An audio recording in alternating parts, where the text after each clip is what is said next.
Hello and welcome to Beyond the Bell. Well, we have just witnessed Sonny Edwards defend his IBF flyweight title. I'm with Mike Costello and Barry Jones. Mike, what did you make of the performance? In the end, I thought he did what he needed to do to beat an opponent of the caliber of Campos. And I think you can tell by what he said at the end that he believes there's even more to come if he's to face somebody of the caliber of Jesse Rodriguez. You were saying he needs more than that. He does. And you were saying in comms, Barry, it's just that planting of the feet. He doesn't need to do it, does he? Because when you see there, when he's counter-punching and he's moving, he's a joy to watch. And he doesn't get hit, does he? No, he's had a habit the last few fights, the last 3 fights, including this one at least, where he sits on the ropes. And he fights very effectively off the ropes. But it's a bad habit because you give a guy encouragement.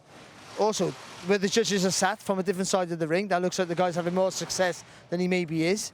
And Campos had success of that. And you've got to take the guy's soul. The whole Sonny's ethos is to confuse you, outbox you, demoralise you, just suck the soul out of him, and then go to work. That's why I'm saying he's boxing the fight the wrong way round. Because what he did in the early rounds, planting his feet, is what he should have done in the last 3 or 4 rounds. And in those early rounds, he should dance a merry tune. Make him miss, make him pay, frustrate him, make him feel sorry for himself, but empty his tank. Then hold your feet. Because for Sonny, dancing around the ring, doing that, is not energy zapping. He lives for that. He can do that. He can do that sleepwalking. So that's the way he should fight. Do you think there's a case that he's getting a little bored in there at times? Because you see in there, he's counting the rounds and he's saying, the only reason I'm planting my feet is to give them a little bit of a chance. Do you think that's one of the reasons he does it? I've got a feeling it is. And we went to his corner when he was saying, that's it, I'm winning 6-3. And how many times have you seen a fighter say to their trainer, what round is it coming up? Even the trainer asked somebody at ringside, what round is it coming up? He's so in control of his performance and his emotions. And I think against somebody like Rodriguez, there might be even more to come. I was just talking there to Barry about, the hardest thing for a fighter is to take a shot. The next hardest is to not be able to land. Yeah. And he allowed Campos too much of that glory tonight. Even he said over 3 rounds, all the judges only gave him 3 rounds. I had it 8-4, but he won't be able to do that against somebody who's so good at cutting off the ring as Rodriguez. That would be. But he might not box the same way. So. No, I mean he would have to raise his level, wouldn't he? Whether it was Bam or Martinez, he can't fight like that. You would say, who knows with him? See, I'm criticising the guy who won the fight quite clearly. And quite comfortably in most stages, to be fair. He's better than that, I feel, that's all. I think he's given himself a standard now that he has to live up to. And I think against Rodriguez, the way Rodriguez moves around the target, as good as anyone I've seen, when he's being offensive, that's a problem for Sonny when he puts himself on the ropes. And against Martinez, who hits very, very hard, he hits you with one of those uppercuts, you might stay hit. So I don't think he would fight that way.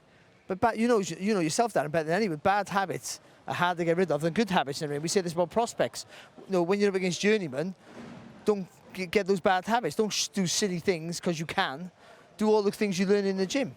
So they become habits, natural things, all this good stuff you do. He needs that challenge, doesn't he? Let's get it right. He needs the challenge to raise that game, doesn't he? Yeah, and if you saw what he did when he won the title against Marutiam Talani at York Hall, that was where he was absolutely on point for the whole contest because he had so much respect for the opponent on that occasion, a bloke who hadn't lost for 13 years. But I think, as I said in commentary, what we've seen tonight might bring the fight against Rodriguez even closer and make it easier to make. Yeah, I think so. And we have to shout out as well to Ellie Scott, the new world champion. You could see what it meant to her. I mean, it was a good performance, wasn't it? You could see, I think we see the punch stats halfway through that fight. She was just outworking, punching, basically, outlanding Johnson. In every way, I thought she was sharper. Her eye was better. She was anticipating things quicker. Her footwork was good as well, and I think she was getting low and then punching upwards. And in the last few rounds, she toughed it out. So she ticked a lot of boxes that we wasn't quite sure she had at a higher level. So I think she was fantastic. That on paper was potentially a hard fight, and even though she couldn't switch off for a second, she won quite conclusively, I thought. And I thought that was a great example of, you were talking earlier in commentary about how, looking back at Johnson's past fights, she's very effective with the left hand, the jab and even the lead left hook.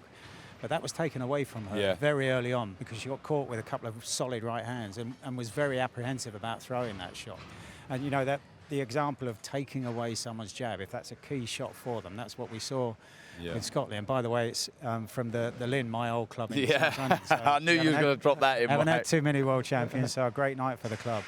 We have to say as well, Chev Clark, I mean, that is, I would say after that Dufas fight in his last one, the 10 rounds, he had a very good learning fight, but that was a very good performance, wasn't it, Barry? Well, on paper, this was a really hard fight. And I said about the Dufas fight being the best thing for him because he'd been 10 rounds with a guy who didn't fall over, fought back when he got hit, and that would bode really well in this fight.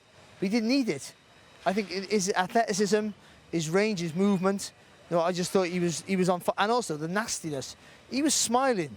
When he was hurting James, it was unbelievable. I see a different side to him. A different side to him. He always looked good, but he looked slightly one pace throughout his career so far. His short career, admittedly, he looked good and effective, and great with the uppercut. But not. I wasn't sure if he had the gears to go through.